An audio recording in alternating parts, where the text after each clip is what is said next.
In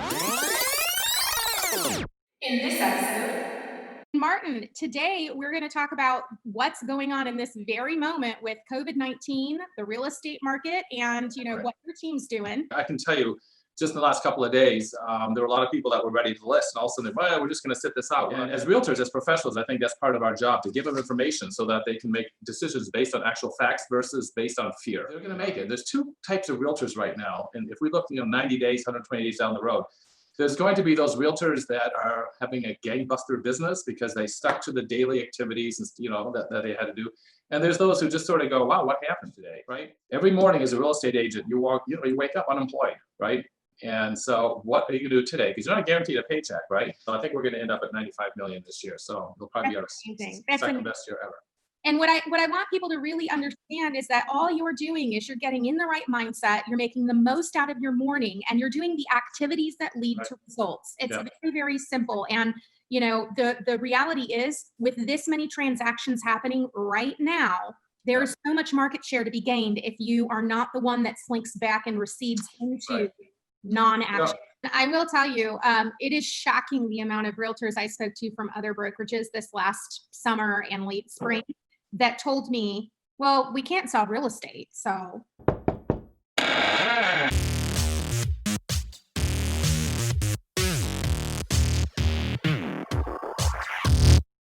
okay, welcome back, everyone. We are here with another episode of our weekly update with Martin Bouma. And Martin, today we're going to talk about what's going on in this very moment with COVID-19, the real estate market, and Right. what your team's doing. So, how are you guys? How are you guys positioning yourself given the recent order from the governor? Yeah. I think the number one thing is the initial thought is always going to panic, right? Panic mode, I'm not going to be able to sell another house. This was really definitely the case back in the springtime. And I think the most important thing is that we just really stay focused on the daily activities that we have to do. And so I think as realtors, there's a lot of confusion, right? There's all these different people have different perceptions of what the rules are, what the laws are, and stuff like that. And I think as realtors, we have to really know what the situation is. And just we need to develop just one or two messages and then stick to those messages and share those with our clients because they're really coming to us trying to figure out what they want to do. Like I can tell you, just in the last couple of days, there were a lot of people that were ready to list, and all of a sudden, well, we're just going to sit this out. We're not going to, and just really listening to them, right, and letting them know, wait a second, the inventory is low, the rates are low, people still have to buy and sell, so don't let the fear overcome their decisions, right? And as realtors, as professionals, I think that's part of our job to give them information so that they can make decisions based on actual facts versus based on fear, and we see that sort of happening a lot right now. And there's a real need for actionable items right now. And I think that if agents stay focused on what they need to be doing every single day, they're going to make it. There's two types of realtors right now. And if we look, 90 days, 120 days down the road, there's going to be those realtors that are having a gangbuster business because they stuck to the daily activities, and that they had to do. And there's those who just sort of go, wow, what happened, right? Because I can tell you from experience, I just know this, that once Thanksgiving hits, probably half the realtors sort of take a holiday. And with the COVID-19 crisis on top of this, I can assure you that's probably going to be even higher. And I also can pretty much tell you that this is going to be more than 3 weeks. The governor said that, it's a 3-week period. By the legislature, that's the most she can do, right?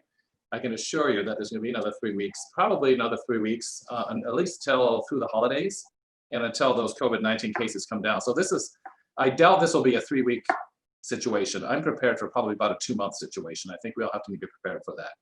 And so I think the most important thing as we go through this, we really have to watch our thoughts and our thinking and turn off the news. I'm a real news junkie, and I used to watch the news in the morning while I was getting ready. It would get me all riled up and that. And so now what I'm doing is I'm listening to podcasts or webinars in the morning while I'm getting ready. And so I'm just really focusing on filling my mind with positive thoughts because I think when you get all jacked up like that, it makes it hard to have a productive day. You really want to own the morning of the day. I mean, and this goes back to just normal real estate, just business success, right? Get up in the morning. I start my morning with exercise. Come into the office, I sort of plan the day before and after our huddle. And on that morning, that's when you prospect, that's when you make your phone calls, your follow-up calls, things like that, and don't let anyone interrupt that. It's hard to do that, but I think when you do actually take the real intention to control your morning, you're going to really find how much you accomplished. Set goals every single day. What do you want to accomplish today? Every morning as a real estate agent, you wake up unemployed, right? And so what are you gonna do today? Because you're not guaranteed a paycheck, right? So you start every single morning. I'm unemployed. What am I gonna do today to make sure I have work, right? Set those goals and improve your skill set constantly. One of the things is when you go through situations like this, I think a lot of us, especially when all of a sudden the rug gets pulled from underneath us, the scripts and language and things that we used yesterday don't work as well today. And so it's definitely learn your scripts. And I tell people, it's amazing when, if you're in the theater, you have to learn your lines, right, before you go out on stage. Well, realtors, it's amazing. We go on stage all the time, and we don't know our lines. And then we wonder why we're not that successful. And so, and I always tell people, I says, you don't have to memorize everything word for word, but I look at every situation as you sort of have these building blocks, of scripts that you have to literally memorize and internalize. And you can go off course a little bit here and there, whatever, but you want to have those basic scripts memorized so that you know where to go and you're not thinking about the next thing to say. And a lot of realtors have a hard time comprehending that. I want to talk about scripts really quick because I think for people who are not used to practicing scripts and using them in their business, it's almost like a dirty word. It almost screams being inauthentic or nothing but a salesperson. But the reality is scripts are preparation. It's Yes. the same thing. Yes. Yeah. And it's the same thing as if you were a therapist. You wouldn't go into an appointment with your patient, your client, ill-prepared to handle their personal problems. When you are going and meeting with buyers and sellers and there's a market of the moment that is bringing a lot of doubt and concerns and questions, if you go into that best, prepared to actually give them the information they want and help them feel like they can buy and sell safely, then you are going in ill-prepared. That's all a script is. It brings the objections right up to the surface and allows you to handle them and guide your clients with care. Absolutely. A lot of us just knowing the questions to ask, right? And so I know when I was newer that I'd be in an appointment, I was barely listening, say, oh my God, they're going down that path. What do I say? What do I say? You know what I'm saying? Where if those building blocks are ingrained inside of you, you can navigate through that very comfortably. And our goal is to help our clients self-discover what's necessary for them to accomplish their goals, right? And it is amazing. A lot of people think, oh, that's so salesmanship and all that. Well, we are salespeople, number one. A salesperson's job is to help our clients find what they need, right? And help them accomplish their goal. And but that's a very important thing. Learning scripts, really improve them. So you're never in a situation where you go, oh, have you ever been in a situation where you left and you go, gosh, I really, you just don't 100% know what happened, right? And the reason that happened is because you didn't ask enough questions to find out what happened. And that's where your scripts come in, and they're very, very powerful. And like I said, you can go off track, but you know to come back. I have a question for you because I feel like my current ceiling is helping people self-discover. I've got the objection handlers, I've got the scripts, but that's a new skill for me that I'm sharpening is instead of telling them, help them self-discover. Do you have any tips for me? Like, how did you learn and sharpen that skill? Well, I would learn just because, probably one of the best ways to learn is I lost a listing. And I always will call, or usually I'll email, because people tend to be nicer on the phone and not tell you the real reason. And in the email, I'll just say, hey, thank you so much for meeting with me. I said, could you please tell me why you chose, what could I have done to earn your business? And what did I miss out on? I forget the exact email, how it's worded. Will you please let me know? Believe me, you will not hurt my feelings. And I let them know that. So be honest.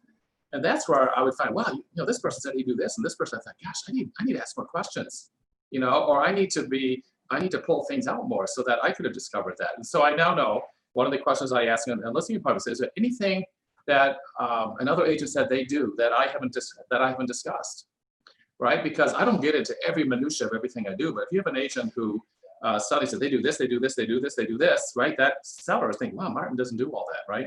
And so it's just a learning process.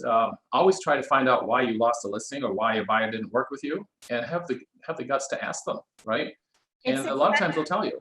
It's so funny, Martin, because it makes me go back, and it's everything that leads to success often is so simple that it stands the test of time, right? Right. It makes me think back to the one video, that Keller Williams put out years ago where, what would make this a 10 experience for you? What would make this a 10 plus experience for you? And it's the silliest thing, but the reality is you find out immediately what is important to that client, and it may not be what you had assumed. Yeah. All right. So I think it really comes down to the art of questions. Yeah. Yeah, I agree with that. I think that that if you can ask more questions and listen more than speak to people, you find out so much more about what their motivation is. And even with me, you know, I mean, to be honest, a lot of time my brand is very powerful, so I can get away with a lot of things that other people can't. But every once in a while, I'll lose a string of listings, and my coach will say, "Martin, you've gotten arrogant," meaning that I'm just walking, assuming I got it, and I drop the ball on certain things, right? I have to sort of like sharpen my skills and say, "Martin, don't do that," right? And so, yeah, you live and learn. Well, so let's go back to, you know, what you were talking about with your team and, you know, how to be successful in this moment in time.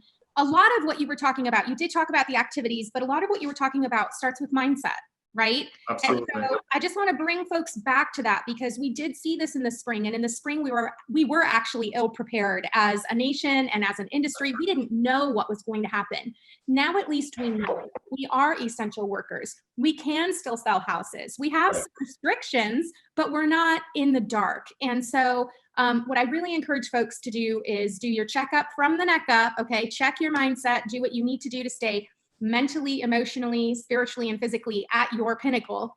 Yeah. And carpe diem, right? Because you had the best. Correct me if I'm wrong, is this your best year, or was it your best quarter, your best July? Tell us. October was my best October in 34 years. November was my best November in 34 years. September, October, November, each were the best of that month in my entire career. So I think this is my best fourth quarter in my entire career. And we did beat last year, but there's one year we did over 100 million. And so I think we're going to end up at 95 million this year. So it'll probably be our second best year ever.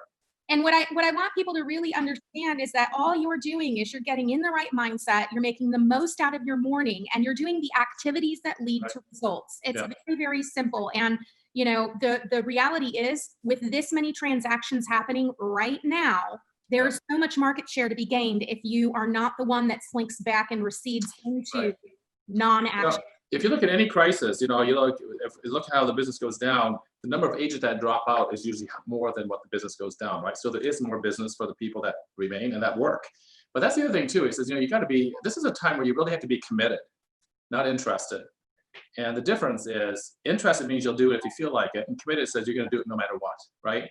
And I think it's really, really important to remember right now, when a lot of clients are sitting this out.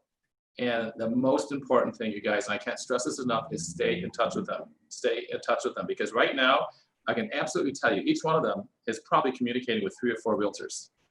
And it's the one that just stays in front of them. And, you know, like every morning, just sort of look at, like, I always look at the hot sheets every morning, right? I think that's something every realtor should do. I take 15 minutes to really analyze and go, oh, I'm going to call that person. I know that house just went into contract. That type of stuff. Just pick up the phone. It's a 5-minute, even though they're not going to do something to the spring. You just call them up, you have your warm list, right? And you keep that warm list, and you really stay focused on that warm list. That can be up to 50 people, 60 people. And I don't know, I have a really good memory, so I can pull that. I don't think it takes a lot of memory. I think it just takes a lot of doing the work. But doing that hot sheet and calling those people and staying in touch, that's gonna make sure that when they do something, no one gets between you and that client. Absolutely. And I will tell you, it is shocking the amount of realtors I spoke to from other brokerages this last summer and late spring that told me, well, we can't sell real estate. So, and I just went, huh? My mindset, you know, no matter what happens, people always have to move. Even if the market, the values drop 25%, 30%, 40%, like they did 10 years ago, sales still have to happen. They might not be happy sales because the sellers are having to, right? Sales always happen, whether people get transferred, whether they lose their job, whatever. You just want to make sure that you're the realtor that's between those transactions, right? And you have to quickly adjust and change your skill set to deal with the different situations, right? And then the other real important thing, you guys, is plan your week on Sunday night. And just really, it's amazing when I sit down with, you know, Mary Jo will sit down with some of our salespeople, is blank. You know, they said, like, no, you start filling it up. Now, if you don't have appointments here, why don't you preview properties, or why don't you do this, or what, you know what I'm saying? So really plan your week, so you know what you're doing, or you're coming in intentionally. We've got to be intentional through this time, and it makes a big difference. 100%. All right. Well, we wish you and your team and anyone watching this, we wish that you are safe and healthy and productive through this new fourth quarter slight shutdown that we have. Great thing is real estate is not shut down. So go out there, love on your people, and be ready to assist when possible. Yeah, absolutely. All right. Excellent. Thanks, Martin. Have a great day.